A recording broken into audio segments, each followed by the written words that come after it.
वालेकुम। उम्मीद करती हूँ आप सब लोग ठीक-ठाक होंगे, खैरियत से होंगे। आज की ब्रॉडकास्ट में हम जानते हैं सल्तनत उस्मानिया के बारे में कि सल्तनत उस्मानिया का क्या किरदार रहा हमारी तारीख़ में। अर्तुगरुल के यहाँ एक बेटा पैदा हुआ, वालिदैन ने उसका नाम उस्मान रखा। इसी उस्मान की तरफ उस्मानी सल्तनत मंसूब की जाती है। ये इसी साल की बात है जिस साल हलाकू खां की क़यादत में मंगोलियों ने अब्बासी खिलाफत के दारुल हुकूमत बगदाद पर हमला किया। बड़े बड़े वाक़यात पेश आए, मुसलमानों ने बड़ी बड़ी मुसीबतें देखी, बर्दाश्त की। इब्न कसीर लिखते हैं, वो शहर की तरफ पलटे, मर्द ख़वातीन, बच्चे, बूढ़े, जवान सबको कत्ल व गारत कर दिया। बहुत से लोग गैर आबाद कुओं, जंगलों और वैरानों में छुप गए और एक अरसा तक गायब रहे। कई लोगों ने दुकानों में जमा होकर अपने आप पर दरवाज़ों को बंद कर दिया। तातारियों ने दरवाज़ों को आग लगा दी और सबको जलाकर राख कर दिया।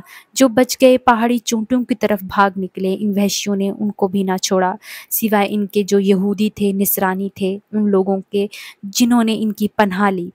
ये बहुत बड़ा वाक़या, अजीम हादसा था जिससे उम्मत मुसलमा को गुज़रना पड़ा। एक ऐसी उम्मत जो कमज़ोर थी, गुनाहों से लबरेज़ थी और कमज़ोर होती चली गई। तातारियों ने दिल खोल कर कत्ल गारत की, बेशुमार कत्ल किए, लोगों को लूटा मारा, उनकी दौलत को हड़प लिया, घरों की ईंटों से ईंट बजा दी। इन मुश्किलात हालात में उम्मत मुसलमा में, उस्मानिया में उस्मान पैदा हुआ, जिसको अल्लाह ने इज़्ज़त व कामयाबी और बुलंद मर्तबा अता किया। दौलत उस्मानिया के बानी अमीर उस्मान की ज़िंदगी जहाद और दावत दीन से इबारत थी। उलमा इस्लाम अमीर को घेरे रहते और सल्तनत में शरई अहकाम की तनफीज़ और इंतज़ामी अमूर की मनसूबा बंदी की निगरानी करते रहते थे। उस्मान की अपने बेटे के नाम वसीयत आज भी तारीख़ में मौजूद है, जिसका मुतालिया हम कर सकते हैं। इससे तहज़ीबी और शरई तरीक़ेकार जिस पर मबनी उस्मानी सल्तनत कायम है, इससे रहनुमाई ले सकते हैं। उस्मान जब बिस्तरे मर्ग पर था तो उसने अपने बेटे को वसीयत की थी, ऐ बेटे, किसी ऐसे काम में मसरूफ़ ना होना कि जिससे अल्लाह ताला नाराज़ हो। जब भी अमूर सल्तनत के अंजाम दही में कोई मुश्किल पेश आए तो उलमा कराम से मशवरा ले लेना।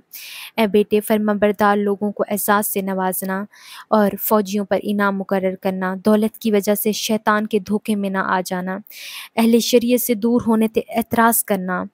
बेटा, आप जानते हैं कि हमारा मकसद रब्बुल आलमीन की रज़ा है और ये कि हम जहाद के ज़रिए तमाम आफ़ाक में अपने दीन के नूर को आम कर दें। लिहाजा वही बात करना जिस पर अल्लाह ताला खुश हो।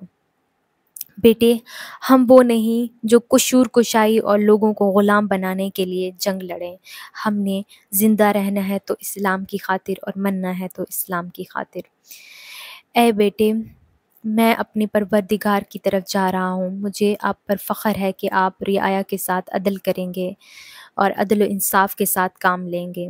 ऐ बेटे, मैं वसीयत करता हूँ, हमेशा उलमा कराम का ख़याल करना, उनकी इज़्ज़त में कोई फ़र्क ना आए, उनके मशवरों पर हमेशा ज़िंदगी गुजारना।